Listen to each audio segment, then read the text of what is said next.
That's good. That's good. Yeah, I always feel like people are on a talk show and, I got to do some little gimmick and introduction and just like, man, this is not a real conversation. I would not do this in real life at all. So Yeah, we just have a conversation. yeah, man. we're just having like two dudes just sitting down talking. Like if somebody came up and was like, who's this guy? I would just formally introduce you. I wouldn't just say, give you some big spill or whatever.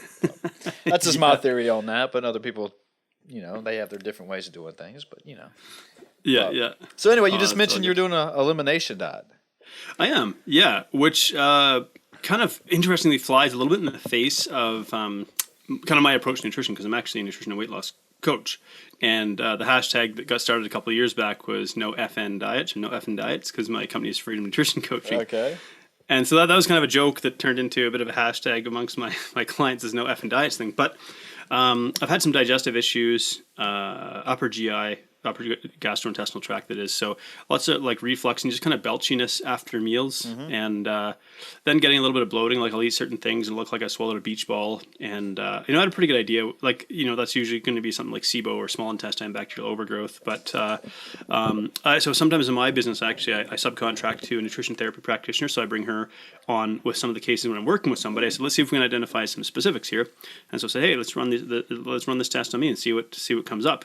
And so we put a few things in place, and I'm probably moving actually in the direction of slightly more restrictive, or I will be getting close to what's known as AIP, or autoimmune paleo. Oh yeah. And AIP is not intended to be, for most people, like it's meant to be a temporary intervention, essentially. And you can support it with maybe some supplements to do a little bit to take care of dysbiosis or kill off some bacteria in your gut or something like that.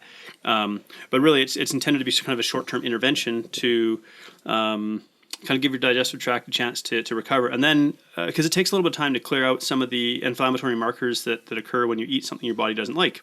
And so you give 60 days of AIP, which to some people drive them nuts. And to me, like 3 years ago, it would have drove me nuts as well when I was, still struggling with my relationship with food. But then once that's done, you reintroduce foods in like a really small, like it sounds very tiny, but you'd have like, let's say you're going to reintroduce egg whites and see how you tolerate them. You'd eat like a teaspoon of egg whites. And then 15 minutes later, eat like a tablespoon of egg whites. A really, really small amount, because if you're going to have a reaction to it, you want it to be small. Sure. A couple hours later, maybe you'll eat one egg white, so like the remainder of that egg white. And then maybe a couple hours, if you're not getting any reaction, try again a couple hours later and just have like a full serving of it. And usually that means, okay, that one's not a problem food. And then you kind of just cycle your way through. And there's probably some foods that are better to start with than others. And so, yeah, I'm kind of going in the direction of gradually eliminating things. Kind of the last thing on my list to drop is tomatoes, because I love salsa. And so I'm like holding out against salsa. I'm like, no, I will not give up my favorite condiment. So, have you always experienced these issues with food, or is this something that just came on later in like your adult life, or? Kind of started getting reflux about two years ago. We did like 6 to 8 weeks with a PPI, with some medication, a proton pump inhibitor, just to block reflux. But at least in Canada, the idea is you don't take this for the rest of your life. I have a client who's been on a PPI for like a year. It's like, no, you take this for a short period of time. What it does is it blocks the production of stomach acid to give your esophagus a break. So it's like, let's stop burning that for a minute. Yeah. Let it get a break. And then reintroduce some things and actually just put some very simple physical interventions in place. So, sleep on your left side, not your right side. So your stomach is lower than higher rather than higher. Because it's on the left side of your body, right? So if you sleep on the right side and you have food, anything in your stomach, it's kind of like you got a bag that's emptying downhill. Whereas you sleep on your left side, it would be a bag trying to empty uphill. Limiting your fluid intake within an hour of going to bed, because, hey, if anything, your stomach becomes a little more fluid or watery, essentially, it's more likely to leak out of a small opening if your sphincter valve in the top of your stomach didn't close properly. So little things like that I would have never thought about before. And it kind of just started with this feeling of always needing to clear my throat. So it wasn't so much the tightness and burning in my chest, but always got to clear my throat. So it was really my throat being irritated by this. So just the foods was causing your throat to be irritated? What it is, like, it's the acid, in whatever it's eating. Yeah. But then there's a problem with, let's say if you eat something like tomatoes or citrus fruits, which are acidic until they're digested. So now that acid, the acidic food, is going to run right over that irritated part of your esophagus and feel like crap too. Sure. Right? You're like, let's just rub some acid in this irritated tissue here, see how that feels. So you gotta remove some of the acidic foods as well. Coffee can be problematic. Chocolate. Partly because caffeine, or in chocolate, it's theobromine. That's chocolate's compound that's very similar to caffeine. They can cause the sphincter valve on the top of your stomach to relax. And again, stuff leaks out, splashes up, can give you a bit of reflux. That makes sense. I didn't realize that. Garlic, onions, like the shallots or shallots. I'm not sure if it's shallots or shallots, but anyways, garlic, onions, chives, and what's the other one? Endives and leeks. There we go. Yeah. So that. So I mean, I've experienced with a lot of, well, not a lot, but it's a few different diets. I don't know if you knew this, but I'm a CrossFitter. Then they're big on the Paleo Diet. Absolutely, yeah. Yeah. So I played with that for a while. I did Renaissance Periodization. I don't know if you've heard of them, but yeah. I followed RP? the RP. Yeah, I followed their lean diet at one point, and this was probably about 3 or 4 years ago. And this is where my relationship with food, I guess, started getting more serious, because it was more like, oh yeah, there's actually, you got to realize what you're actually putting into your body and what works for your body and what doesn't. And I even, maybe like, probably was last year or two, I did the carnivore diet for maybe 3 weeks, but I just couldn't handle just eating only meat and stuff. So that one didn't last long. But that was just another elimination diet right there. So. Yeah, that's super interesting, because I'm moving more and more into the ethical omnivore style of eating, or nose to tail eating is another way of calling it. Oh, I've yeah. actually got some pig heart marinating right now. If someone's like wondering where do you start, it's like, don't start with beef liver. that's gonna be a tough one. But start with something like chicken gizzards. The name sounds really off-putting, but essentially chickens have this kind of like a second stomach, and they eat stones and gravel and things, and it goes into this gizzard, and it grinds up, because chicken don't have teeth. It grinds up whatever they eat, all the stones and gravel in their gizzard. So it's this muscular bag. Now, if you don't cook them right, they come out like super rubbery and chewy and tough and awful. So I got an Instant Pot, and I cook them for 25 minutes in the pressure cooker, and they come out like, they actually taste a little bit closer to beef, like it would be like a really dark chicken. But if you didn't know what you were eating, you might think you're eating beef. It's because it's a really dark and rich type of meat, and it's very tender when you cook it right. What do you think about liver? I've never personally ate liver, I don't think, but that's where all the vitamins and minerals are really. Oh man, right? liver is super healthy. Like, it's very nutritious, and people are afraid of liver because, like, oh my gosh, it's like the toxic waste dump. I'm like, no, it's not. That's what your colon is. The liver secretes the enzymes to break down the stuff and detoxify, and then through the hepatic portal vein dumps it into your colon. Yeah. It's not hanging out in the liver. So the liver is super nutrient rich. For me, it's a texture thing. Liver has kind of like this powdery texture that's like, and it's not even as much taste as it is texture. Like, God, am I eating meat? Like, what is this? It really throws you, especially if you're just used to eating kind of fibrous, sinewy, like muscle meat. And so what I do instead is I take desiccated liver capsules. In the U.S., there's Universal Nutrition, and they make these liver tablets, and they're probably like 2 grams per tablet kind of thing of desiccated liver, and they're giant. They're like horse pills kind of thing. Uniliver, I think they call it, and it's pretty inexpensive. In Canada, we have a company called Trophic, and they make just like powdered liver in capsules. And my preference is for that because they don't have all the binders and stuff like that versus these horse pills. But if you want to get a volume of liver, I'd say go with this Uniliver product, and that's another way to get that kind of into your diet. Uniliver. So you said that's like a pill or a supplement almost? Yeah, it's a tablet. It's this giant jar of tablets. There's like 500 in there, and it's not very expensive. I'm going to start making me a grocery list right here. Yeah. So, I mean, just because, as far as nose to tail eating, there's the guy who wrote the carnivore diet, or one of the books on it, like Paul Saladino. There you go. He was actually talking about that, and like he was actually promoting. I think that he has his own pill form where you can get liver and whatever have you on there. But it was it was pretty pricey for what I remember. I was like, I don't know if I want to go down this road quite yet. And I think that's what you find when you get somebody who, let's say, like, what's that other really, like, Chris Kresser, the paleo guy, or Josh Axe, who's a chiropractor, Dr. Josh Axe. Not to knock his education at all, but it's like when you go around calling yourself Dr. Axe, but you're actually a chiropractor. It can be a little bit misleading. Now, that being said, look, the guy's well educated. He does his research. He's got a team of researchers behind him. I don't know how like a chiropractor gets so famous. Maybe it's because he's handsome or something. I don't know. That probably helps. Handsome and charismatic or something. But he's got his supplement line. What was it, like Mark Sisson with Primal? I think he's got a supplement line. Primal so Kitchen, anybody maybe? Pardon me? Primal Kitchen, maybe? No. Yeah, I thought it was like Primal Blueprint. Oh, But that might be it too. Then I don't know. yeah. So when these guys come out with their protocol and they get a certain level of notoriety, it's like, okay, now I'm going to produce a supplement line because I have enough of a following that knows, likes, and trusts me. But they're going to sell it at a higher price because, one, they probably don't have the scale of production yet, because there's no, I used to be in the supplement industry as well. They probably don't have the scale of production yet to match some of the big supplement companies that have been around for a long time. But secondly, they get, it's like the Starbucks effect.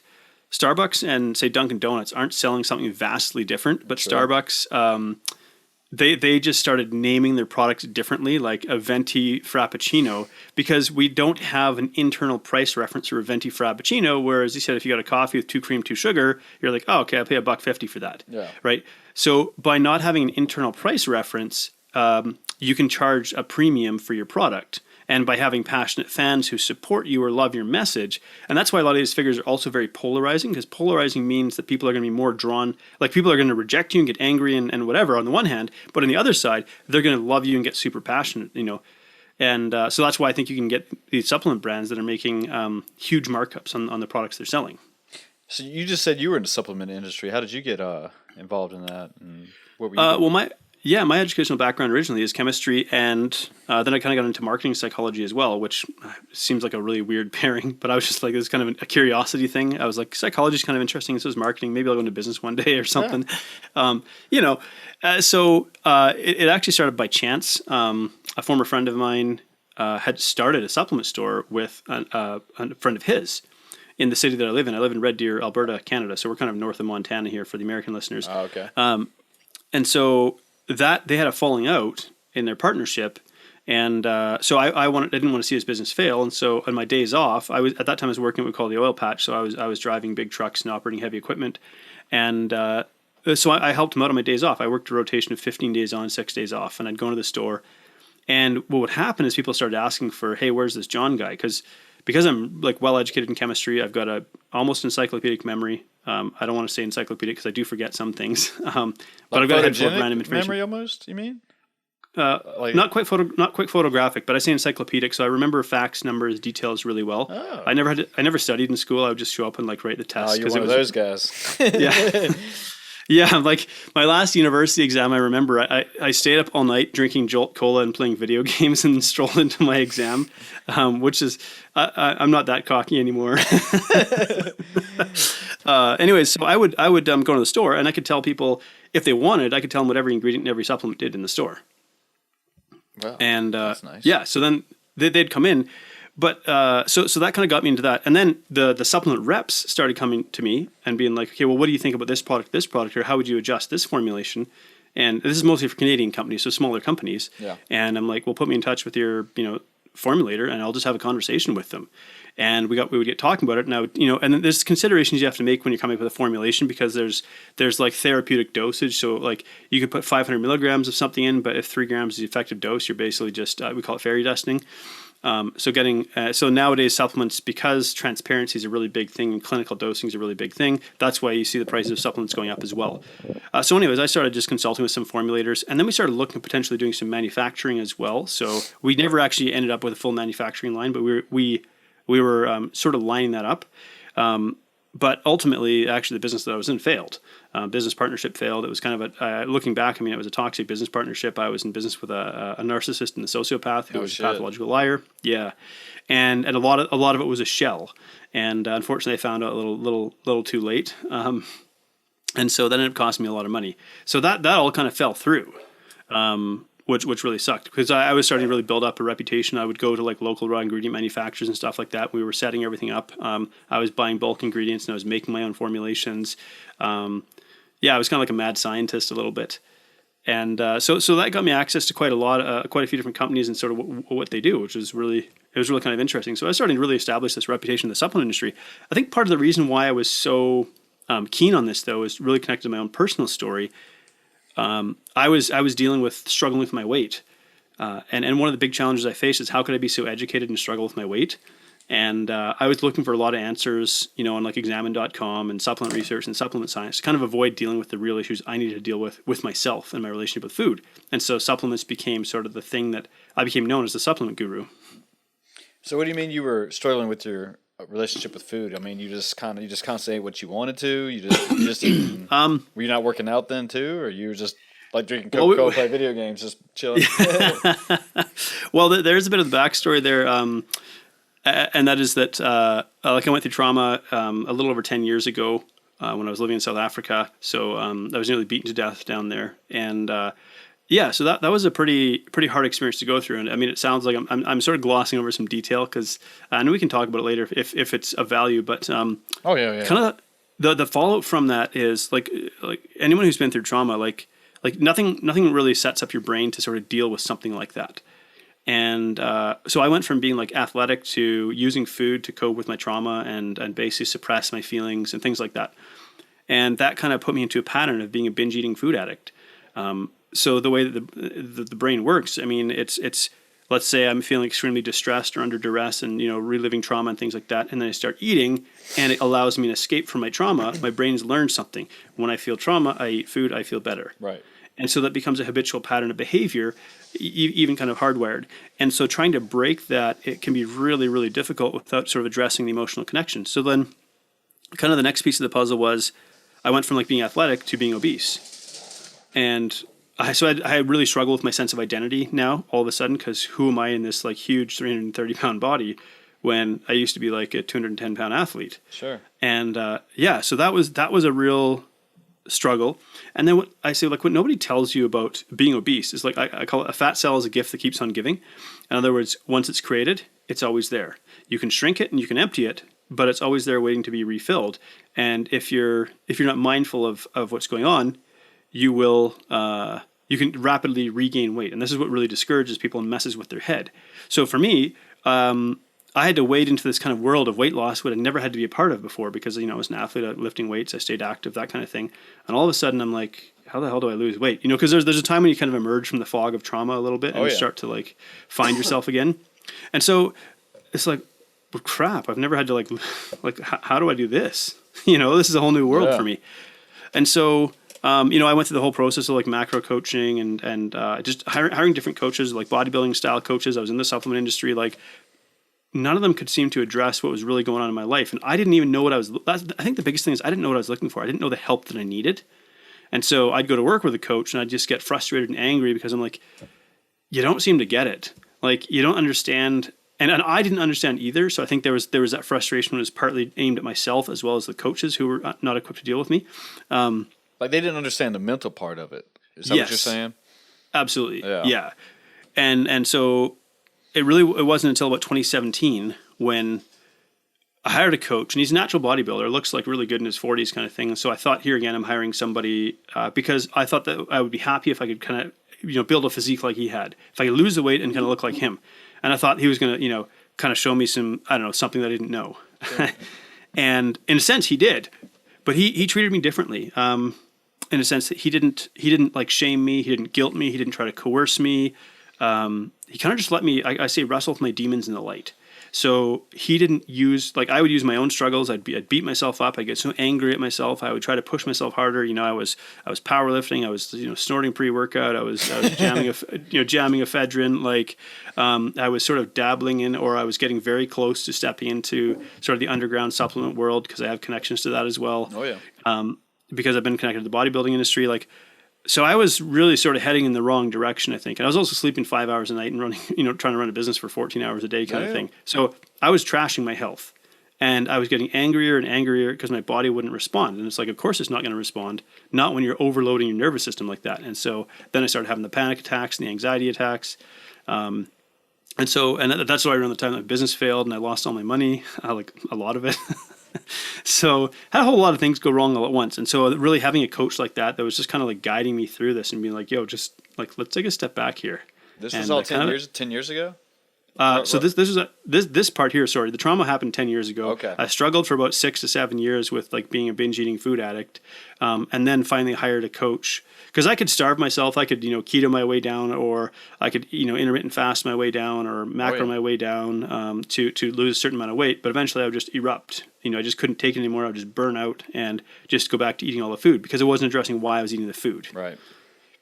Well, so how did you find this? Just by that coach is how you just kind of overcame the mental part of it, and you just worked on yourself. And Yeah, well, I think it's that he opened my mind to a different possibility and a different approach.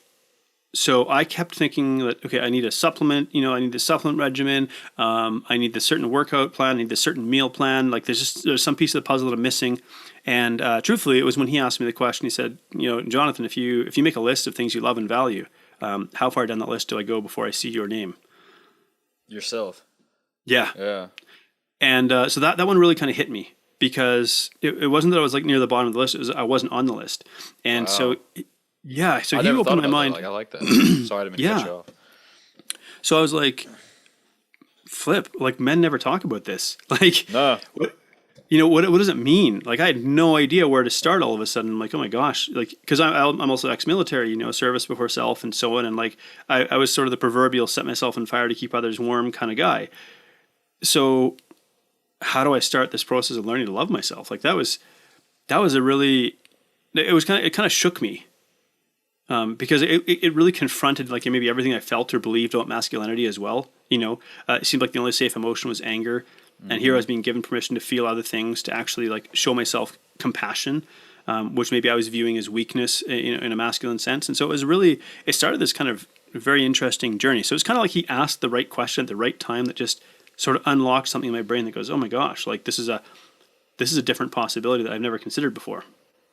I'm glad you brought that up just because, you said you're from Canada, right? Right above Montana. And how old are you? Yeah. If you don't mind me asking. 39. All right, and I'm 35. So, it seems like, with me, I'm in Virginia. So with me growing up, it was kind of one of those things that I wouldn't say, every family is different, obviously, and I'm just generally speaking, but, you wanted to be masculine, even around your boys and around your friends. Totally. Yeah. You never wanted, to show that if you were unhappy or sad or crying, unless it just actually just came out. And even then, if you were crying about something, you're trying to, do that, like hold it in, crying. You're trying to hold it back. Yeah, and you're like, totally. I'm cool, I'm good, But, and I don't think that part was just never brought on me, but I kind of learned it through time that, okay, yeah, you can show other emotions rather than just happy and mad. And, everyone's going through stuff, and you just never know what other person might be going through, just like kind of like yourself. Yeah, well, here's the thing. Like, we don't really choose our emotions.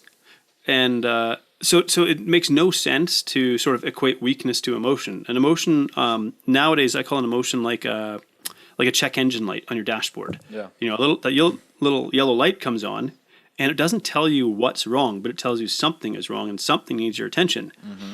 And so my analogy here is that I was the equivalent of taking a piece of black electrical tape and putting it over the light on the dashboard so I couldn't see it. But the problem's still there. Yeah. And, and like I'd been through trauma counseling and whatnot, and I'd kind of had an understanding of some of what trauma was doing to my brain and sort of what it would take to kind of work through it and so on. But it's like the path of sort of trauma recovery led me down this path of becoming like sort of self-loathing, self-hating, angry at myself. So I started to internalize everything and all of my struggles and my perceived failures just because I felt inadequate. I was like, how could I know so much, be respected for the amount of body of knowledge I have and my ability to help other people, but I seem to be helpless when it comes to working with myself. And so, yeah, that was like this huge kind of paradigm shift and really changed how I work with people in my own coaching. Well, if you don't mind me asking, can we talk about that? What happened 10 years ago in South Africa? Yeah, absolutely. I just for anybody, I want to say like it might sound like I can talk relatively lightly about it, but it's because I've done the work, and I've moved past it. Like I've worked through it, and so we were traveling around the world. So my wife and I spent about 3 years as globetrotting nomads. We do a lot of traveling anyways, but this was like a 3-year dedicated living out of suitcases, covering a lot of distance all around the world. And one of the places we ended up was down in South Africa, because when we'd been living in Mexico, we met a South African. When we were living in Poland, he actually came to Poland and worked with us for a bit. And then he said, come down to South Africa, work with my parents down here. They were running like a kind of internship for underprivileged youth. So basically teaching life skills, helping them become sort of more employable because their education system is a complete failure. The public education system in South Africa. It's kind of hard for us to imagine. Well, maybe not so much anymore, but I mean, like, yeah, down there, it's corrupt. It's just an abject failure. And so, I thought South Africa was more civilized, I guess, for some reason. Or is there only like one city in South Africa that's like a vacation spot? No, it's. Or am I thinking of something completely wrong here? No, I mean, so South Africa. Just give people some backstory. It's about 50 million people in South Africa. Wow. There's about 11 different ethnic groups that comprise the South African population. So there's 8 different ethnic black groups, as well as what they call the coloreds. That's the mixed race. And then you have like the South Asians, which is typically like your Bangladeshis, Indians, Pakistanis, that kind of thing. Yeah. And then you have like your English-speaking whites, and then your Afrikaans, which are like they speak Afrikaans, which is like a dialect of Dutch. So you have all these different ethnic groups, and there's tension amongst all of them. So sometimes there's so South Africa is about 80% black and about I want to say about 7% white, and there's a mixture of like coloreds and so on in there. And this is the terminology they use. And so within each ethnic group, there's already tensions. Like people would think like it's a black-white issue. I'm like, no, it's an ethnic issue. The Zulus, they hate the Tswana or the Pedi, or and so on, because they have major cultural differences. Because South Africa, a lot of the anyone living in South Africa didn't come from there. They all immigrated from further north and came down into South Africa and actually killed off most of the indigenous people that originally lived in South Africa, called the San Bushmen. Wow. Right, so that doesn't make the history books, though, because it's, Yeah, you don't want to put that in there. Yeah. And so anyways, so they have, South Africa is massively corrupt. Their major political party is called the ANC, or the African National Congress. It's, quote-unquote, the black people's political party. It was the party of, I think it was the party of Nelson Mandela, but now they've become extremely corrupt. And so there's a lot of issues where like money is just getting piled up in one corner, and they're still pointing the finger and saying it's all these people's fault. Never mind, they're the ones rigging tenders and stuff like that, and just ripping them off. And so it's a really, you could say in one sense it's civilized. Yeah, in a sense. I mean, like if you're smart, you carry a gun at all times, like 24/7. You have a 6-foot brick wall with razor wire over top of it, bars in your doors and windows. Panic buttons throughout your house, deadbolts on doors inside your house. Damn. You keep weapons by your bed. Like, you basically live in prison down there. And it's not just like white people that have to live like this. The black people live like this too, because the crime is so bad. But it doesn't get talked about. Like, Johannesburg is the murder capital of the world. There's something like, 50 murders a day, like gun murders a day. I didn't know any of this, dude. Wow. Yeah, so if you wanted to be an ER surgeon dealing with gunshot wounds, you go to Johannesburg to train, because there's so many people getting shot every day. Like 50 murders a day, that's not just 50 gunshot, people getting shot. That's 50 murders a day, gunshot murders a day. So people thought like DC is bad. I'm like, yeah, DC and Baltimore. Yeah, there's not holding light to that. Wow. Yeah. The stuff down there, like 1 in 4 women has been gang raped. Not just 1 in 2 women has been raped. 1 in 4 have been gang raped. And there is a cultural component to that as well. It's so we would hear that, and it doesn't make sense to us because it's not how we grew up. So the South Africa you sort of see in the media, and believe me, it's a beautiful country, and there's a lot of friendly, hospitable people there. Yeah. Don't want people to misunderstand. Everybody lives in this tension because crime is so bad and so high. Like, everybody of every skin color struggles. It's not like a isolated issue.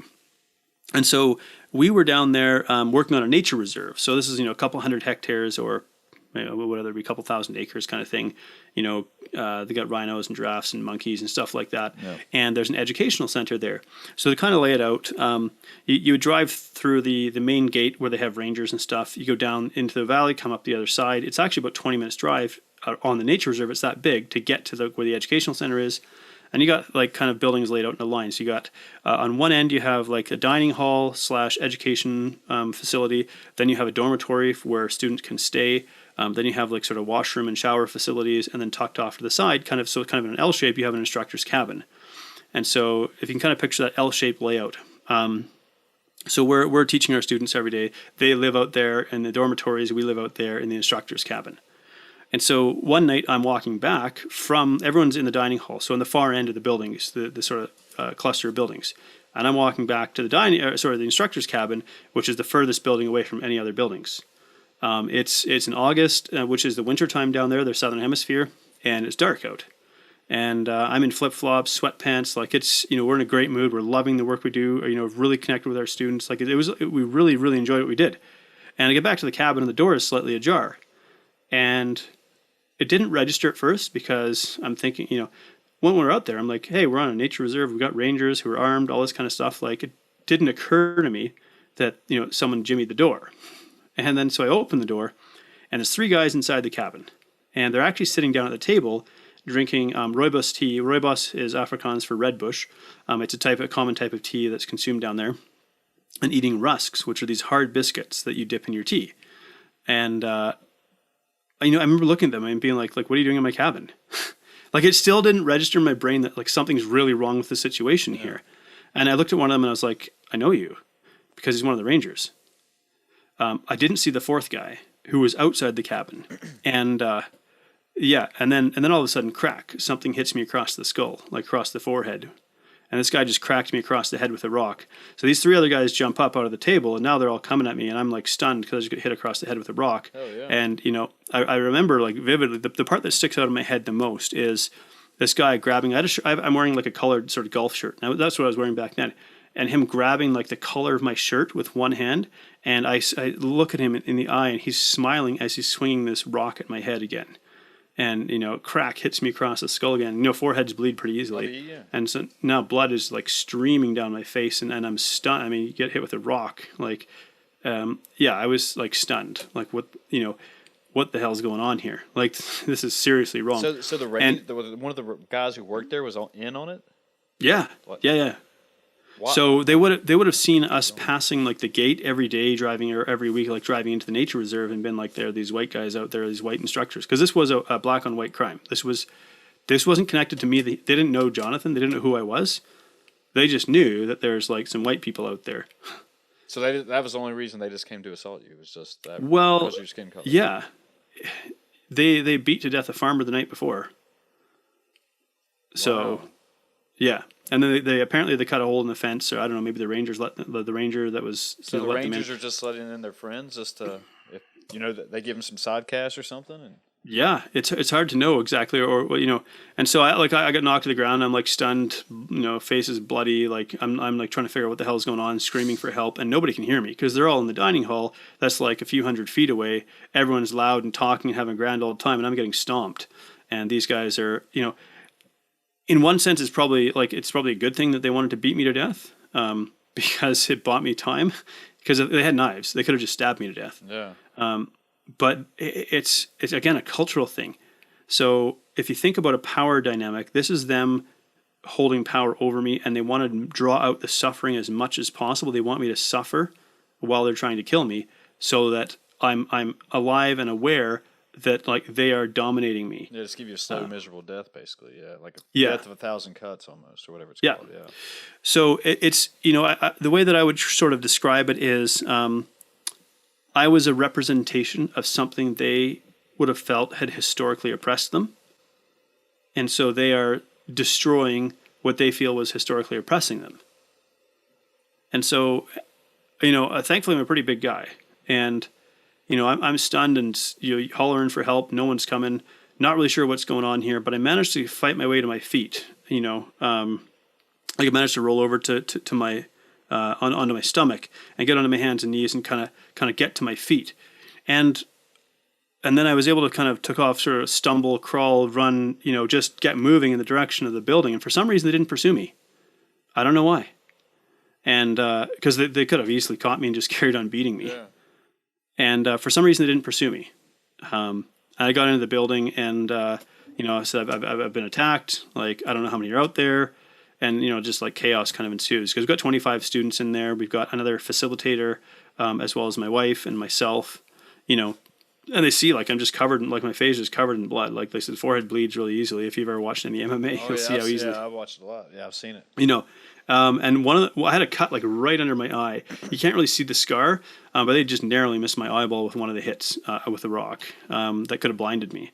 So there's a lot that could have gone worse. Anyways, so we get ourselves barricaded in this building. We shut off the lights. We got like tables and a fridge against one set of doors, tables against another set of doors. Like I'm pretty stunned still. Like I'm my head's swimming. Like I don't know. Knocked out. I mean. Yeah, I think I hit the thick part of my skull or something, man.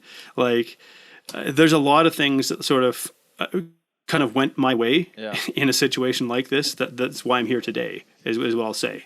Which sounds ironic considering like they were trying to beat me to death. But yeah, the fact they didn't manage to knock me out, the fact they didn't chase me for some reason, and that kind of stuff, the fact they didn't have guns because they could have just been shooting us through the windows, that kind of stuff. So my wife was like busy arming all the women with pots and pans, got them boiling water, like so we can throw boiling water on them if they run through the doors. Like we're arming ourselves for war kind of thing. And they're out there, they got like shovels and they're trying to smash the doors down. And again, we don't know how many are out there because they'll travel in packs of 10 to 15 guys. Right. Yeah, it's crazy. And so thankfully someone had a cell phone and managed to somehow, now the police are corrupt down there too. And so there's a lot of like, wow, you know, it just so happened that a senior police officer was walking by a phone that rang on someone's desk and went and picked it up. And they actually dispatched somebody. And so here we are, we're like, we don't know how many are out there. We're all thinking like, are we going to die? You know, how many are out there? If they break in, like this is war, we're fighting to the death kind of thing. Like we're trapped in this building, hoping they don't have guns, trying to sort of stay out of line of sight. Like it was just a crazy sort of situation. We're basically being held hostage in this building.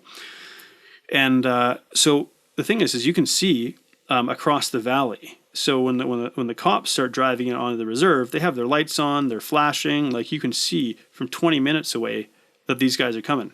So these attackers just kind of melt into the bush, just disappear because they see, okay, let's make our way out of here kind of thing. Yeah. They're not far away, but they've just disappeared in the bush and they're going to be pretty hard to find because they got a ranger with them. And the cops show up and they're just kind of took a look around and go, well, nobody died, nobody got raped, so all right, cool. I guess we'll just carry on. They're probably gone. And my wife was like, that's it? Are you effing nuts? Yeah. like my husband needs to get to a hospital and get assessed. He's concussed and bleeding. Some people saw their faces. These guys tried to kill him. Like, they're out there. They didn't just disappear on this 200 hectare reserve or however big it is, you know, like you're going to take some statements and figure out what was, you know, and so on. And we're not staying here tonight and you are not leaving until we are all out of here. Wow. So my wife was incredible. Like she was so strong in all of this. Like she was, she must have been just like ramped up on so much adrenaline after all this was happening kind of thing. Fight or flight, I guess, right? Yeah, yeah. And so because of that, like she was like telling these cops what to do and they actually listened. It was crazy because these cops are incompetent. Like they found a knife and picked it up. She's like, you guys clearly don't watch CSI. You know, she didn't, you know, that kind of thing, right? It's just like they weren't even trying. And so anyways, we all got ourselves sort of off the property. But there's some things that of this whole experience that I look back, because this happened on a Monday night. It was August 15th, 2011. And I remember that morning going out to the cabin, because we'd stay in town on the weekend, and we came out to that cabin and being like, man, the cabin's kind of messy. We'll have to talk to the weekend facilitators and tell them, you know, maybe tidy up and don't leave the cabin in such a mess for when we come in. I think these guys were in the bush, and they'd already ransacked the cabin once, and then they were kind of hiding in wait. Now that we think about it, we're like, do you remember there was a helicopter flying over the reserve that morning? There was actually people looking for these guys because they beat a white farmer to death the night before. The cops said they smashed his head in like a pumpkin. And it's like, thank you for the visual. I really needed that. Yeah. So there were people that knew that there were guys out there who had murdered somebody and they were hunting for it, but nobody thought to let us know as we're going out there with our students to be like, hey, there's some murderers on the loose here and we're hunting for them kind of thing. Like, just all of these massive failures, but that's what happens in a corrupt system where a lot of people just don't care. You know, they're just there in a job to collect a paycheck and trying to avoid getting hurt. So yeah, I mean, if you did have a good cop, I mean, you know, and I support the police 100%, but if you did probably have a good cop come around there, I mean, then they're making themselves and their families just as vulnerable as anyone else there. So yeah, they're putting themselves at risk just trying to do a good job even. Yeah. You know, so like over here, I mean, I've got a ton of respect for police. I've put on a uniform. I served for 6 years in the Navy. Like anyone who puts on a uniform, I have a world of respect for any veterans out there, any active duty members. Like, I don't want anyone to misunderstand, thinking that I'm disrespecting police, but I'm saying down there in South Africa, it's not the same.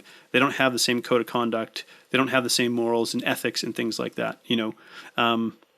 Anyway, so. I mean, I basically got cleaned up at the hospital. I'm concussed. There's not much they can do, like other than like, you know, rest, take it easy. You know, you got your bell rung. They didn't fracture your skull. you're bruised, but they didn't break any bones. Like, I'm glad they didn't break any ribs. Like, how many kicks to the ribs can you take?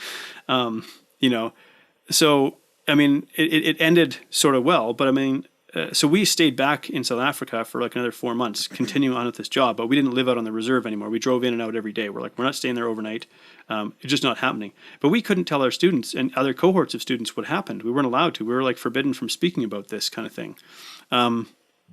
Anyways, so that's what got me on the path of like eating food to deal with my trauma. Because, you know, right after the incident, we're like, they don't win. They don't get to win. We're strong. We can deal with this, that kind of thing. But like my wife and I are living alone in this house in South Africa. And you got to, you know, after this incident, we're feeling pretty vulnerable and exposed. Even though we've got a panic button, we've got private armed security that comes basically at the push of a button. You know, their response time is under 5 minutes. And so basically one of us would sleep while the other one would be on watch. And we'd sleep in shifts. So it just feels like you're living in a war zone, essentially.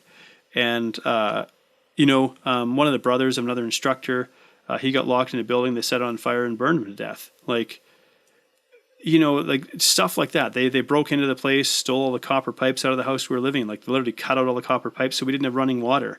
Yeah. It's just stuff like this kept happening until eventually we're like, I'm going to kill somebody. Like, I'm legit going to set traps to bait them to break into my house so I kill them. Like, that's where I was going mentally. And I was like, we have to get out of here because this is not who I am. It's not like, no, I'm like, I served in the military, but I hoped I never had to actually like take another human life, you know? And I think any like upstanding individual who joins the military is like, we want to serve and protect. We would like to deter like loss of life. Of course. And so anyway, so like we flew back to Australia, where my wife's from Australia. We flew back there and kind of went there to psychologically decompress from everything that had happened and I got working on like a cotton farm. But this time I was 330 pounds. Like, I was full on obese. And, but I was still, there's a lot of like denial, with trauma. You get kind of, trapped in that moment, and it's like your life like a pause button's hit in your life, and you don't move forward with your life. We now understand a lot about PTSD. You know, you think back to, there's a really good book by Bessel van der Kolk called The Body Keeps Score. I believe that's the title. And it's quite a deep, hard, and heavy read, but it's incredible the insights it lends into like trauma sufferers and those who've been through PTSD and whatnot. You wonder why, like, you know, say a Vietnam War vet, for example, still thinks they're back in Vietnam because their brain basically got frozen in time by that trauma. And so that was kind of what was going on with me in my brain. Yes, I was sort of functioning in day-to-day life. I could function with people. I could interact with people. They think they're interacting with me and that kind of thing. Well, secretly, there's kind of a hell taking place in my head because with trauma, you relive the incident repeatedly, trying to rewrite the story. If I knew this, I would have done this, and so on. Relive the feelings of terror, of fear, of like confronting my mortality. Like, you know, am I going to die tonight? All this kind of stuff. Like, and so I had enough sense not to turn to drugs or alcohol. But I understand why people do, because that's an escape. Yeah, it's like I can't. It's so easy to get those too, and yeah, I can't shut my head off. It's the only way I can make my brain stop showing me the things that I don't want to see. And so for me, that became food. And I kind of became like this jolly fat guy. I kind of adopted this identity of jolly fat guy at a certain point, where it was like, I would show up at an event and people are like, hey, John's here. Hey, we got some extra ribs, you know, hey, clean these up, man. Hey, there's one more burger patty. Clean it up, man. Yeah. We know you like this. So people out of the, you know, cause we use food to show hospitality. Sure. But that's kind of what we do in the Western world. And people didn't realize cause I was, you know, deeply ashamed of my behavior, but I felt out of control in terms of being a binge eating food addict. Like it's a compulsive behavior that's, it's hard to explain if someone hasn't suffered from it because it doesn't make logical sense because it doesn't come from a logical part in the brain. That's the thing, it doesn't. It comes from a totally different area of the brain. And so people didn't realize they were enabling my behavior when they're like, you know, hey, you just, boy, that dessert disappeared quickly. You must have really liked it. You better have another serving of it. I think they're being friendly and, you know, like hospital, like you said, but you're really, you know, you're suffering inside. Yeah. So all of that is kind of the backstory. And really, so it was 2013, we kind of finished our world tour, I guess you could call it, and came back to Canada to live. And kind of from 2013 to 2017 was just this real struggle. Well, I mean, there were struggles before that, but even coming back to Canada to deal with my weight, and everybody would see me differently because the guy that left Canada, you know, in 2010, wasn't this fat guy. It was a 210 pound athlete. And the guy that came back was this over 300 pound like guy that was pasty and puffy and stressed, and like I wasn't the same person. Yeah. So try to reintegrate back, and like it couldn't go back to even my old life in a sense. You know, I was having dinner with a friend about 2 weeks ago, and we were talking about the brain and like getting impacts, from like, well, basically we got on a conversation with football players and their injuries with CTE, and like how it actually can change a person's personality with just that impacts. And even soccer players who are headbutting soccer ball. I mean, do you think those blows to the head from the rocks could have like changed you like as far as personality? And 100%, yeah. Really?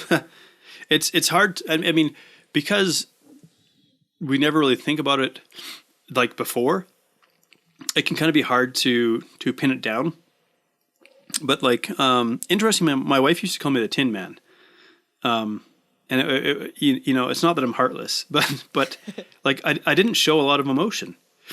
So prior to that incident, but I think really a lot of it was just kind of suppressed because again, it had to do with sort of my perspective on masculinity, my views about it, and my views about emotions and so on. And so I kept a lot of things hidden. Everything was very controlled.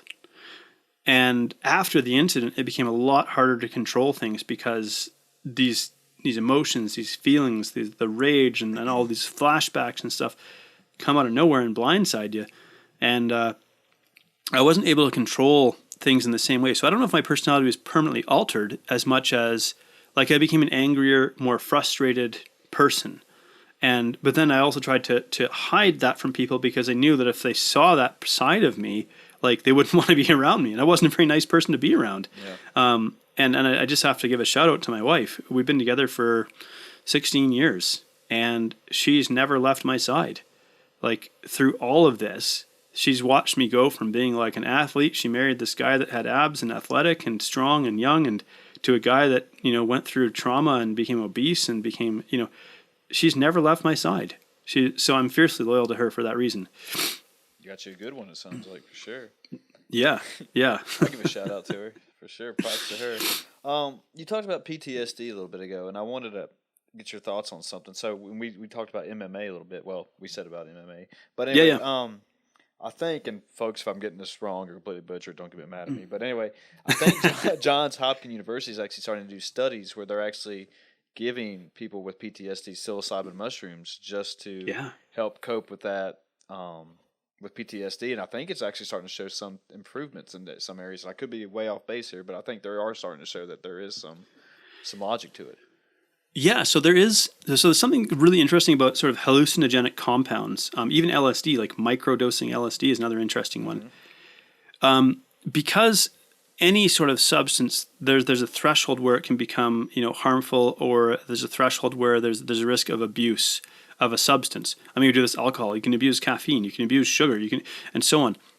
There's kind of this hesitation to explore the medicinal properties or possibilities of these things, and there's like maybe some struggles around the morality of it, because normally, let's say magic mushrooms, for example, they're normally hallucinogens that you eat at a party to trip, not. But what I imagine is that they, and I can't claim to have a deep understanding of this, but what I sort of picture happening is it can drive like new connections in the brain. So the brain has, this fabulous property called neuroplasticity, the ability to basically rewire itself. Yeah. It's incredible. And so I wonder if this, you think about like when you sleep and you have these dreams and you combine these sort of, you'll have these dreams and you go, I don't know where the heck that came from. But your brain is like mashing together multiple stories and creating multiple narratives, and it comes out in this weird, wacky dream while it's forging like new connections in your brain. And I wonder if something like psilocybin is facilitating a process like this of neuroplasticity, where you're kind of rewriting stories and narratives and building something different, than a different structure in your brain than previously existed. Yeah, and that's one of the things, we don't have to go down this road, but we can kind of hit on it. But, like with stone ape theory, I mean, that's kind of what part of the reason, like if you want to believe we evolved or believe whatever you want to, but that's part of the belief that, psilocybin actually made our, like you just said, rewire our brains and make us grow, and actually make us smarter. So, yeah. I wouldn't I said I wouldn't be able to offer an educated opinion on that perspective, and so I'm not a big. I'm just that's just about the basis of I know of it. But anyway, it's just and I think they're fun theories and they're fun yeah, absolutely. And I like just gabbling into them and just well, maybe it could be some thoughts into that. But I'm still trying to figure out for myself like what exactly do I think about it? Be open minded and be curious, right? Because that's exactly. it's very often those who would go against kind of like a mainstream narrative that uncovers something that's really interesting. I remember saying to someone, because I'm a former research scientist, and I just say, look, consensus is not the same thing as being right. Yeah. And it seems like in today's social media age, where there's kind of mob rule, you say something that goes against a particular narrative that people are emotionally attached to, it goes against consensus, and you get ridiculed. But social media has only amplified this tendency in human beings. You look at scientists throughout history, Galileo or Avogadro, or, they came up with theories, and the sort of the elitist, snobby scientists were like, no, that's not possible, and ridiculed them and tried to get them shut down because they were, and you think like, why were they scared of sort of uncovering something new or novel, but that's kind of what we see even happening today is this unwillingness to be open-minded and think critically. And I think it's a problem with social media culture in particular. Think about what it does to the brain. Social media algorithms are based, like we live in what's known as the attention economy. So we want to draw people's brains in. We want to keep their eyeballs focused on our content so we can show them more ads and so on. This sort of pay-per-click model. It's the same with digital media as well. So because of that, everything that's the most emotive, that triggers the most primal parts of our brain, the fear and stress response that triggers us and makes us feel like we need to know more about this so we can keep ourselves safe. We don't actually think consciously about that, but that's kind of what's taking place. Well, that really creates, that's why there's such polarization and division, I think, in society today, because people are getting so emotionally triggered over things if they're unaware that this is the system that's built in place. Mm-hmm. And if you're aware of it, it still can be a challenge. I look back at what I used to write on social media a few years back, and I actually go back and I've deleted a lot of my past posts, and I'm like, I was dumb. Yeah, I was dumb and emotional. Oh yeah. And I'd rather that stuff not be kept on record. I'm 100% with you. I'm 100% with you. I mean, that's just like last week. I think it was last week when Facebook went down and Instagram went down, and then conspiracy theorists might say it was because that whistleblower came out and said, "Hey, Facebook's algorithm is actually there to actually make you promote hate and just wants to antagonize you to actually, and that's how they get your likes and comments and stuff." And then all of a sudden, Facebook went down, and it's like, "Oh no, that's not how it was."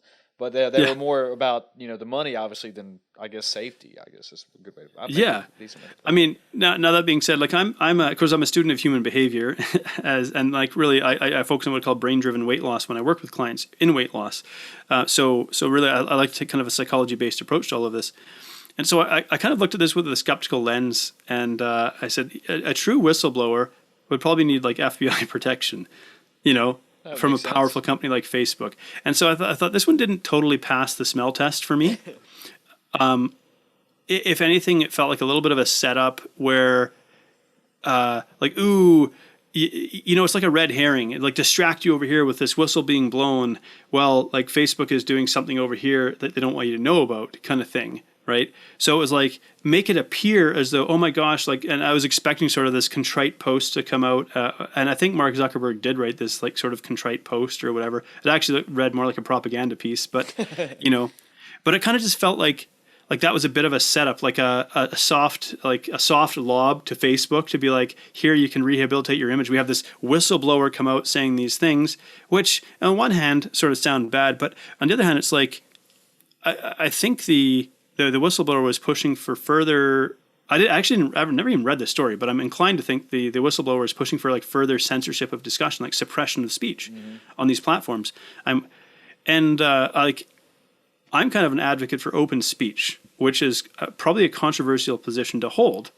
But my feeling is, you mean free speech. I mean, yeah, I'm with you. Go ahead. Because I think you need these idiots to speak their extremist pieces in the public square so they can be taken down.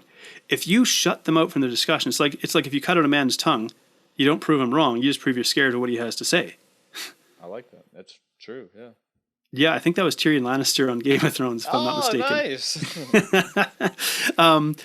So what happens is then you get the proliferation of these other platforms, right? And it's funny because I have like I say a very minor presence on some of these other social media platforms because I'm like, you never know, they could become big. They probably won't, but like, Getter and Gab and MeWe and what else, Parler and stuff. I think I have a combined audience in all these other alternate platforms of about 8 people. So I'm like, I joke about my huge audience on these platforms, but the reality is you're going to push discussion to another realm is all you're going to do. And you're going to push these people into an echo chamber, and they're going to, once they're in an echo chamber, it's going to amplify, and you're going to lead to more extreme behavior. Whereas if you allow it in the public square, where you can call it out and debate it and discuss it and so on, you're actually less likely to have extremism. The other part of it, I think, is when did we become like so fragile in terms of like somebody said something mean? What happened? Because man, like you probably went through. I went through bullying. Like, and I'm not saying bullying is good. I'm not advocating for it. But there's something to be said for encountering adversity and building strength of character. And so, interestingly, as a side note, I'm like, I have a 10-minute ice cold shower every day because I want to maintain a degree of resilience in the face of discomfort. And I feel like that's lacking in like our social media realm. Have you? I'm glad you brought that up. So there's a book, The Coddling of the American Mind. Have you read that? I've heard the title. I haven't read it. Okay, but it sounds like it'd be right up my alley. So it's basically kind of what you were speaking on. Like Jonathan Haidt, I think, wrote it, and like one piece he's actually talking about was that I think it was forget when the study was done, but it was giving kids. They were not giving kids peanuts for so long, and then they actually did another group where they actually had the peanuts, and they didn't develop any allergies to peanuts over time. But the ones who didn't get peanuts from I forgot what age on is why they kept getting allergic to peanuts, and then they started to develop other foods. But and then they made a case for, I don't know if this was part of the book, but then in another study they did was as far as bullying, that bullying sucks, and I'm not advocating for it, and it should not be there. But they're saying, should students, or not students, or just children or anybody actually have to go through some sort of type of bullying or hardship in their lives to actually, find out who they are and come out ahead of it, instead of just, okay, hey, I can actually fight through this rather than just let it beat me down. And then whenever I feel offended, I can just weaponize it, Yeah. This, like, I feel like there's a loss of critical thinking for one, and a loss of kind of resilience. And you pair that with our digital media environment that I do think is more emotionally and mentally stressful than ever before in human history. And so never before have our brains been potentially assaulted with like so much information. I say assaulted because like it's a 24-hour, like it's an endless stream of like emotive content that will be triggering our brain and feel overwhelming. So it's kind of like this powder keg, but it seems like the response is very infantile. Like, let's try and wrap them in bubble wrap. But it's like, how does a muscle get stronger? It goes against resistance. How do we make our bones stronger? We put them against resistance. Correct. And so I would rather see us teach people how to cultivate character. And I think like character can come from like moral strength, like having a set of morals that you live by or values that you live by, that you make that your compass.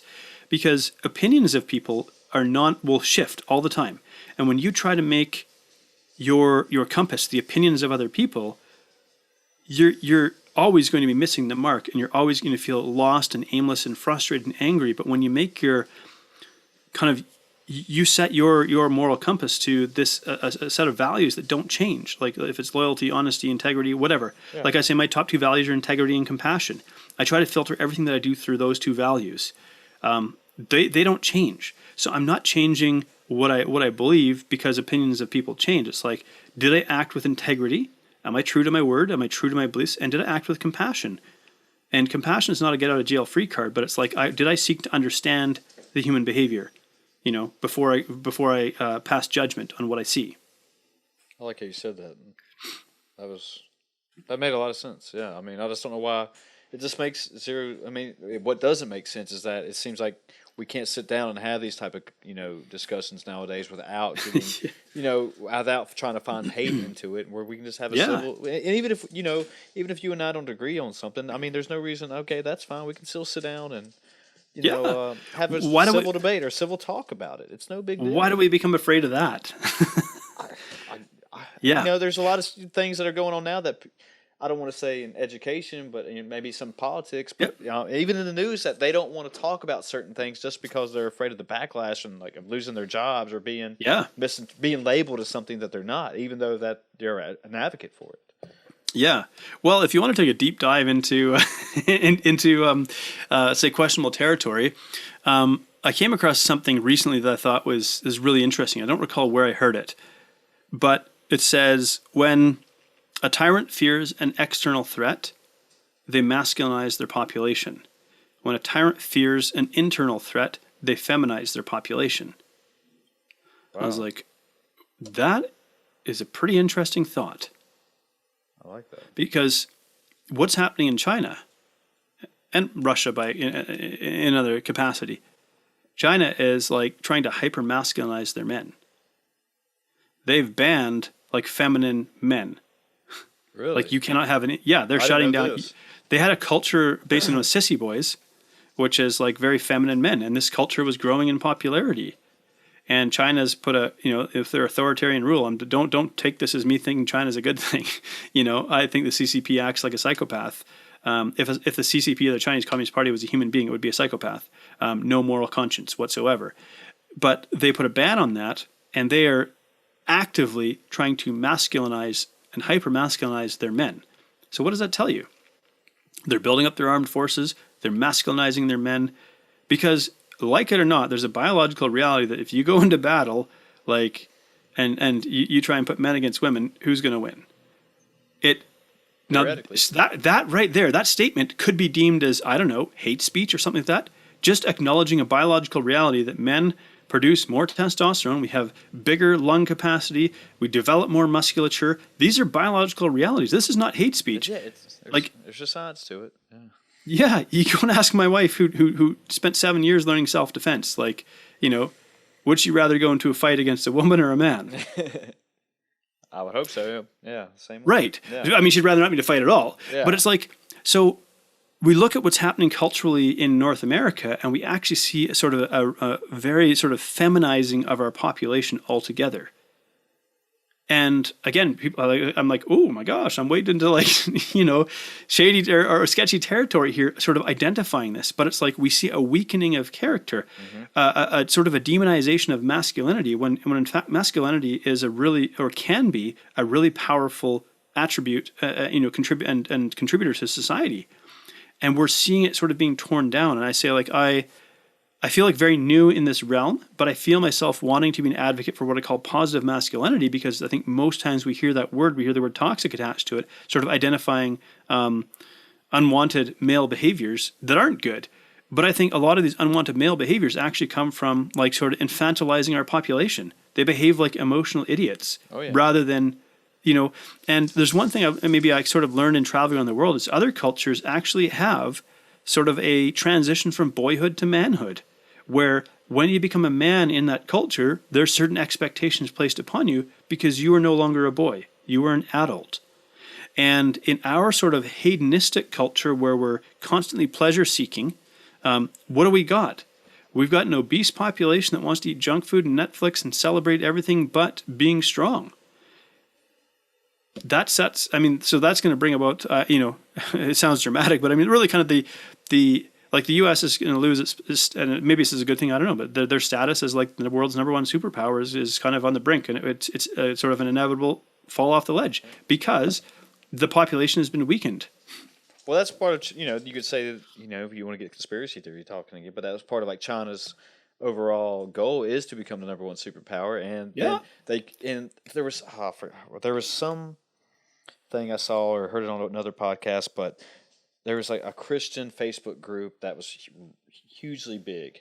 It was very big, and that but the moderators or the admins of the group were actually controlled. I think were from Russia, and they were actually just Russian bots or something. And then it was all these Americans just full of this group, and it was just, what the hell are we getting into here? But yeah, I mean, that's one thing. I mean, I guess you could say if it's a strategy of war, but they're trying to get at us from the inside out, and get us, fighting against ourselves. And And you know what? It makes perfect sense. I don't mean it's good, but I like to say that all behavior makes sense, right? So if you kind of look at through an understanding of the human brain and human behavior, you go, yeah, if I was this kind of person, that behavior makes sense, you know? And so if China wants to be a superpower, like China, like I said, China is a pathological liar, right? So like, or the Chinese Communist Party, if it was a human being, would be a psychopath or a pathological liar without conscience. That's how they behave. They behave equivalent to a psychopath. And so this is why they lie about everything. I mean, China is, in one sense, it's built on corruption and lies, and there's a lot, they're not nearly as stable as they might be made out to be. But it was kind of ironic that like there's people in China that laugh at Americans who watch the news because they're like, we don't watch the news. We all know it's propaganda. We're not stupid. Like, you haven't figured out that the news is propaganda. And so I kind of look at this and I don't, like, in one sense, I'm kind of not bothered by it because I'm like, look, this is the ebb and the flow of humanity. I could sort of get worked up, get angry about this, or try and fight. You know, it's like trying to swim upstream in like a tidal wave. Like it's just not happening. Like this is the direction things are going, but it's just kind of an observation. I'm like, well, when we like I am Christian, but I'm really moderate about it. I don't really widely publicize it. I kind of just go about my business. I don't belong to a denomination. It's just, I would say, like, it's a moral code that I try to live by, and I feel like I'm still learning every day in terms of how to live by this moral code. Right? It's for me, and I would say it feels like when we drift away from some kind of moral code, which is really what's happening, a society would like lose its strength. And this is not to say that like there's plenty of wacky, like the U.S. is like the king of like wacky Christians. There's a lot of weird stuff that goes on there. I'm like, oh my gosh, I don't know where you guys came from, but you know, so there's a lot of nuttiness that happens down there.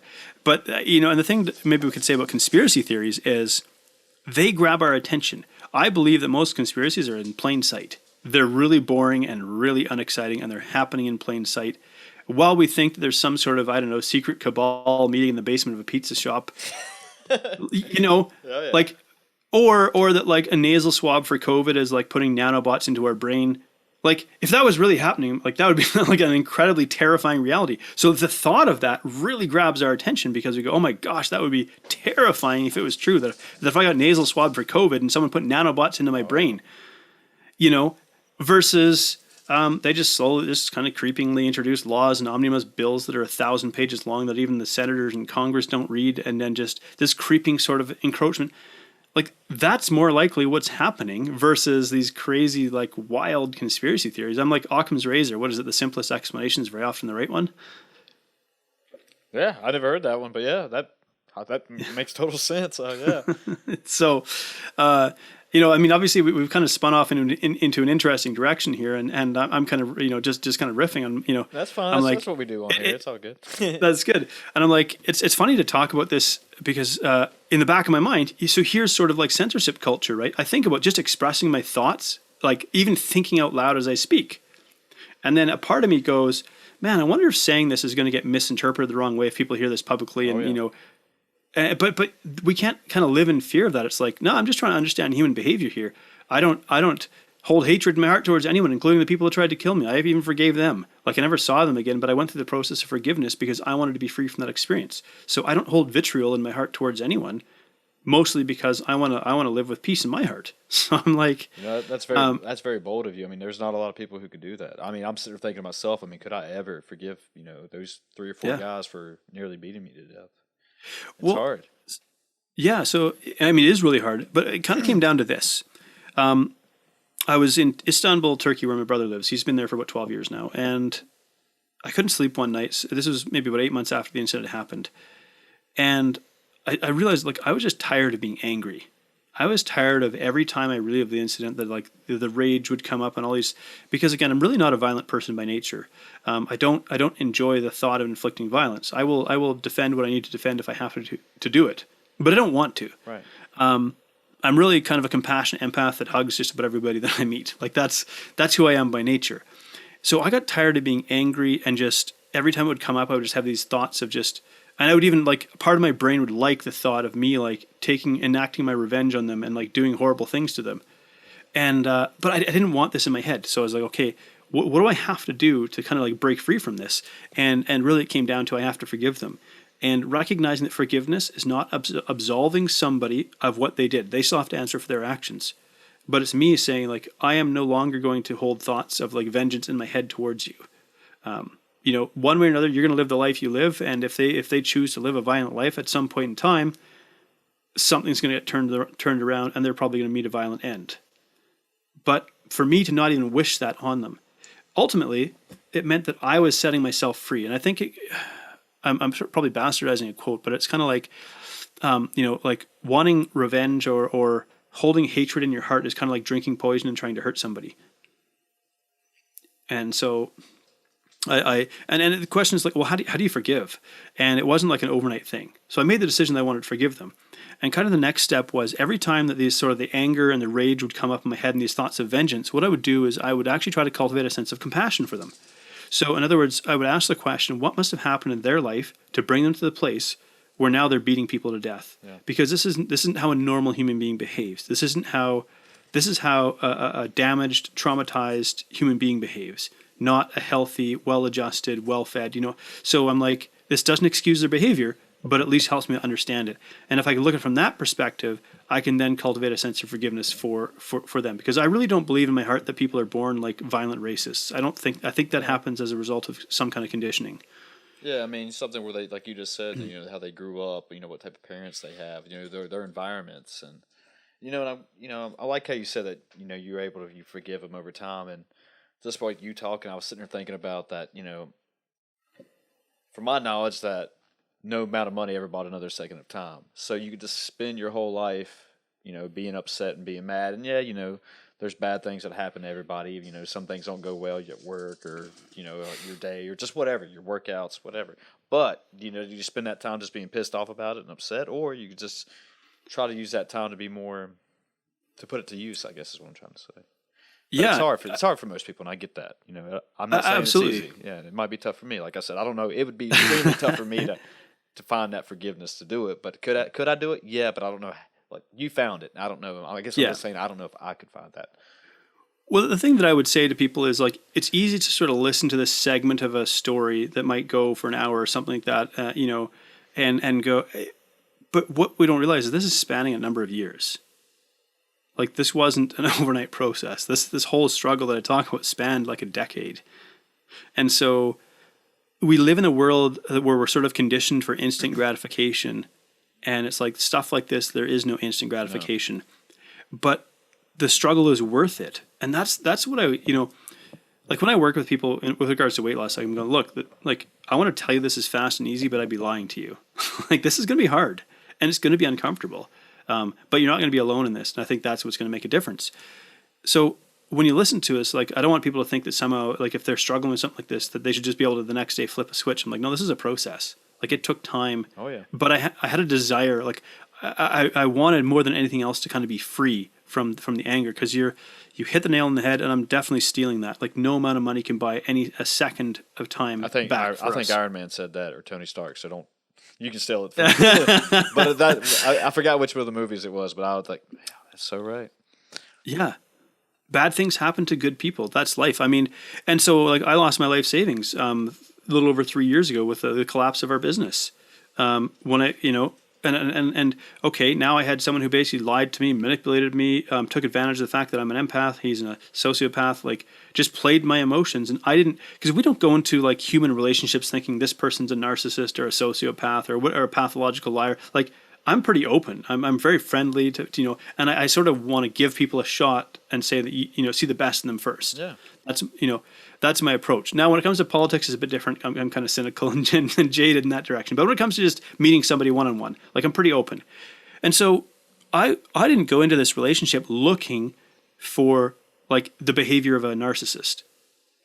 So I didn't even, I mean, that word wouldn't even have, like, entered my lexicon. And so it took a couple of years of being played emotionally. And my wife pointed out to me, like, what's happening here isn't right. And I would defend it and be like, no, this isn't the person that I know. But with narcissists, they wear masks. They put on because they don't really have, like, emotions and feelings. They imitate it. And it's when the mask slips, it is weird. You go, who is this person? This is not the person. Like, it is really disconcerting when that happens. And you go, oh my gosh, this is a totally different, it's almost freaky because you see the real person. Yeah. And, but why I'm sharing this is, so I remember it was May 9th, 2018. So I remember dates pretty well. And a bailiff had showed up and put a lock on the door. He hadn't been paying the rent. He'd been putting the money somewhere else. I don't know where. And so I remember walking across the parking lot going, what am I going to say to my wife? Like, we got nothing. I got nothing. I got a mountain of debt. The money that I invested, I'm never going to see that money again.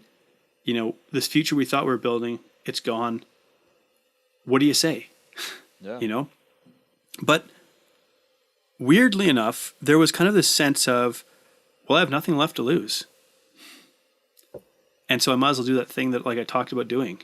Yeah. Because I could not go back to being an employee. Like if I had to, I probably could have, done something temporarily to make ends meet, but I just couldn't bring myself to going back to being an employee. Right. I was like, okay. And so that's what got me into starting to build my online business, was like, I'm going to build something that somebody can't take away from me.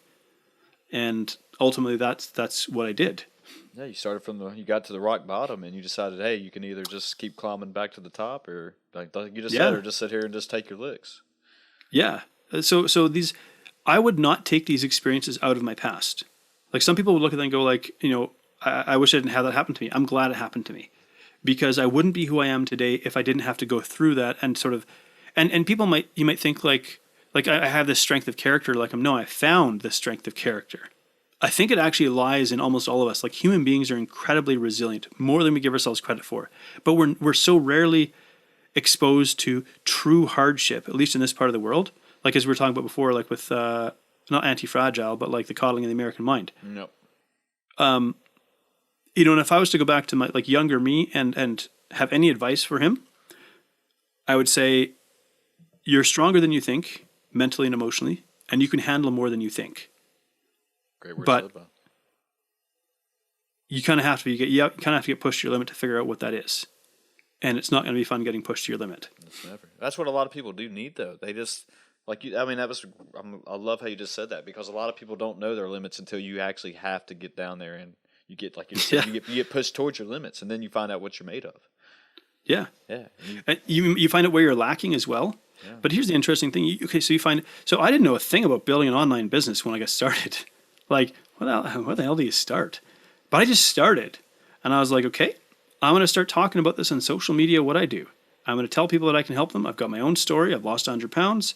So let me just, and when I started, it was more like I'd lost, I think 70 pounds, and kept off about 70 pounds. So if I was to add up all the weight I'd lost, I would say I've lost like 600 pounds. Like that's because I've lost and gained weight multiple times, Gotcha. But this was like the permanent weight loss now, and so when I finally hit the 100-pound mark, I was like, yes, that was like my big goal, to have lost and kept off 100 pounds, I was like, so cool. I have this backstory. A part of me felt daunted because I'm like, I don't look like a fitness model. And so I'm not going to be posting pictures like in flexing my abs or, squeezing my cheeks in Gymshark pants or something like that. Like it's just, like just, I don't have that. And so I was like, well, what do I do? How do I reach people when I can't use, like, it's not that I'm ugly, but it's like I don't have sort of this aesthetic physique that I can sort of draw people in with. So I got to draw people in. Yeah. So I got to draw people in another way. And so I started writing and kind of telling my story and expressing my experience. And it really stuck. Like I was terrified the first time I wrote my story and was like, hey, my name is John. Like I'm a recovered food addict. Like, I used to be obese. I still struggle with my relationship with food. I'm not perfect. Yeah. And, but I feel like these struggles mean that I can help you. And the response was like massive. It was like, I thought in my head, going and telling people, sharing my demons, like they were all going to abandon me. And kind of the opposite happened. Exactly. They were like, oh my gosh, you're human. You get it. You understand me. Yeah. Like he's a real person. We go through the same shit. Yeah. Yeah. And so there's a slippery slope here. And I just feel like I want to mention this too. And that is this whole sort of vulnerability thing. Intent matters when it comes to writing a vulnerable post. If you're writing a post, or maybe I'm speaking to my past self because I felt this slippery slope once or twice. There's like when you write a vulnerable post, you can get a lot of love and a lot of sympathy, and it feels pretty good. And you go, oh my gosh, like maybe I want to stay hurt and wounded because I get all this sort of love and sympathy and so on. So I wanted to be careful that when I write a post that's vulnerable, that I write from a position of strength and not of victimhood. And I think it's important if anyone out there runs an online business and is listening to this and thinks like, how do I create content that will like speak to, it's like, yes, you can write posts about vulnerability, but you don't want to set people up to just join you in a pity party. No. You want to tell your story and say like, look, but don't be a victim, because a victim says I'm powerless. Yeah, I agree 100% that, you're just, I mean, because you see some of those things and you're just like you just said, we're just joining a pity party here. But, we all go through trials and tribulations, but it's how you overcome those. And then like, okay, I mean, there's nothing more than I love as, either, well, I read about one book a month, but, or a good movie where, the guy gets the girl at the end after overcoming something. And Yeah. yeah, just like there's nothing but a better story that, like boxers and athletes that come from nothing and, they have to work their way up to get to the elite level or whatever. And it's a great story. And it's just like, hey, yeah, people can do this, but Yeah. you got to like maybe change a few things about your life, change a few things about the way you think. But it can be done. It can be done. Yeah. And I think that's why we share our stories, is to say, this can be done. You can do it. But I almost dislike the before after culture. It's not that I don't post and share sometimes like before after pictures of my clients to demonstrate like social proof that I know what I'm doing kind of thing. But I kind of dislike that culture in one sense, because it doesn't talk about between the before and after. It doesn't tell you the reality of the journey, that it's hard, that it's a struggle, that it's uncomfortable, and so on. But it's also worth it. That's what I would say. And so, for me, I've got a 7-month-old son. And this kid, like, his limbs don't stop moving. I say, I don't get snuggles, I get struggles. Yeah. Like, it's not that he doesn't like me. It's that he's so busy trying to get in and at everything. Everything in the mouth, like everything, he wants to be everywhere all at once. He's intensely curious, and he doesn't stop moving. So I realize I'm 39. I'm going to be 40, and this kid's going to be 1. I'm going to be 41, this kid's going to be 2. And these legs under him are going to get bigger and faster and stronger, and this kid is not going to stop moving. Oh, yeah. And so I say, I don't want to be a sideline dad. No. I don't want to be stuck on the couch watching him. I want to be physically present and active in his life. Hell yeah. And so because of that, this is why I keep going. This is why I get up and I jump on my bike and I go for a ride that makes my lungs burn and my legs burn. And my brain tells me you could quit at any time. And I go, I could, but I'm not going to, because I need my conditioning to be better so I can keep up with this kid. Yeah. It's why I step into a cold shower, ice cold shower, and go, I don't like this, but I'm going to stay here because I want to cultivate this sense of resilience and strength, because I want my kid to see a positive, strong, masculine role model. I love it. And so where I'm going with this is we need an emotionally compelling reason to be willing to be uncomfortable. That's what will push us into this place of growth, because growth is inherently uncomfortable. But when we have a reason why it's worth it, so for me, I'm at Costco and I see a big old bag of chips and I'm like, I'd love nothing more than demolishing that entire bag of chips. Then I look at my kid and I go, do I want to be a fat dad on the sidelines? No. I don't say this to shame anybody. I used to be obese, but I'm like, I don't want to struggle to tie my shoes. I don't want to struggle to get off the toilet. I don't want to struggle to get up off my hands and knees. I don't want to struggle to pick them up. Yeah, maintain your independence. Yeah, for sure. Yeah. And so that's why I do it. I don't do it to have abs on social media. I do it because I want to be present in his life. Yeah, and that's what he needs. Yeah. I know we're getting kind of short on time here, but I wanted to get your thoughts on, we didn't talk about culture and other things, but what's your thoughts on like diet culture, especially with your online business and stuff? It's a bit of a problem. And you could say with diet culture comes the counter revolution of health at every size and body positivity. And it's like the pendulum swung a little too hard the other way as well. So I take a stand against diets because diets say I will temporarily change my behavior to achieve a permanent result. Mm-hmm. Can't happen. So we need to break free from that idea. But somewhere we kind of threw the baby out with the bathwater, where we forgot that actually like lowering our body fat percentage will do a lot for our health. It will lower our risk of illness. It will lower chronic inflammatory conditions. It will lower risk of heart disease, diabetes, cancer, and the dreaded C word, the other C word. So this idea that health at every size got hijacked and infantilized as well. So yes, it's true that activity shouldn't necessarily be exclusive, that people should be able to, participate and adopt healthy behaviors, whatever their size is.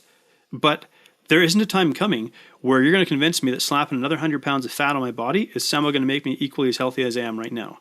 And so what needs to happen is maybe a shift in the language. This isn't really about weight loss. I say weight loss is a doorway. It's not a destination. When you understand that weight loss we have a number in our head that maybe we want to weigh. It's a placeholder for a future that we think we can live in, that we want to live in. A future where we feel comfortable in our clothes, a future where we're independent and we can do what we want because our mobility is our independence. Without that, like I have not met an obese 50-year-old who's body positive. You know, why? Because they got arthritis and heart disease and diabetes, and they're struggling with their health, and they're staring on the barrel of getting older and becoming a senior citizen that's in a scooter. Like, and so I think the diet culture in one sense is problematic if it shames people for where they got. We want to have compassion because I needed compassion when I was obese, but I didn't need enabling. I don't want people to say, you're fine the way you are, stay obese. That's a lie. It's not healthy. No. And so we need to compassionately take people to a place where this is not about a number on the scale. This is not about attaching your sense of self-worth to that. But it is about recognizing that your health is the only, like, you only get one kick at this. And so if you don't take care of your health, you're going to live a shorter and less fulfilling life. So that was a bit of an impassioned. That was exactly what I wanted to hear, because I could not agree anymore with you. I mean, that was awesome. Yeah. I say we just take it home on that one. All right, man. Well, it's been an absolute pleasure. Well, so if anybody wants to find you and on the internets and the social medias and all that, yeah, if you want to give that out, if you're not, that's totally. freedomnutritioncoach.com. So if you're interested in weight loss, or more than that, really, I say it's really about transforming your health. Like, weight loss is just I see people come to me for weight loss, but that's like the cover story. I'm like, we're going to get to what's really going on, and we're going to create transformation in your life, which is a totally different thing than weight loss. And the side effect will be weight loss. So freedomnutritioncoach.com. I do run I call it a live broadcast podcast a couple times a week. I call it Wellness Unplugged. But I run it live on Twitter, which is No FN Diets, YouTube, Freedom Nutrition Coaching, Twitch, Freedom Nutrition Coaching. I think I have 1 follower on Twitch. It's amazing. I'm like, hi follower on Twitch, Freedom Nutrition Coaching on Facebook. I don't do a lot on Instagram. I have followers and a presence there, but truthfully, I don't do a lot on Instagram because I'm not really a visual person so much. But, or you can just send me a friend request on Facebook. Canadian Nomad. So Canadian OMAD is my handle on Facebook. Just shoot me a friend request. I haven't hit the 5,000 limit, and I'm a pretty open and friendly guy. So that's where you can kind of catch these. So Wellness Unplugged, the whole idea behind it is what I'm calling between the before and after. And the last episode I did was it was really interesting. I chatted with a guy who's got very close to suicide twice, because October 10th was World Mental Health Day. Right. And if you want to talk about having that conversation about like this uncomfortable human conversation. That's kind of the stuff that we get into with it, but that's what I want. I want to have these conversations where we're not scared to talk about the human condition. So that's kind of what Wellness Unplugged is about.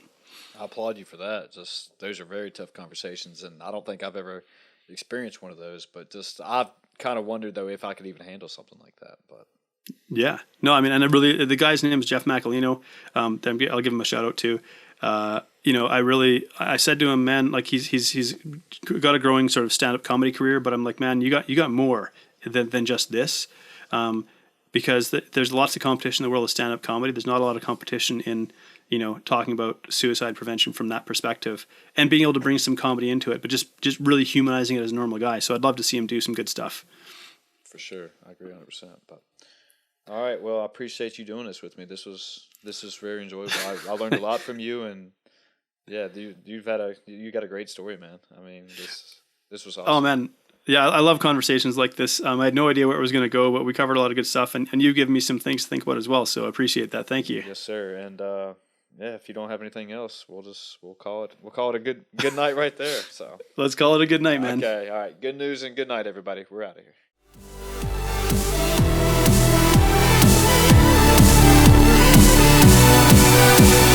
She walks the land.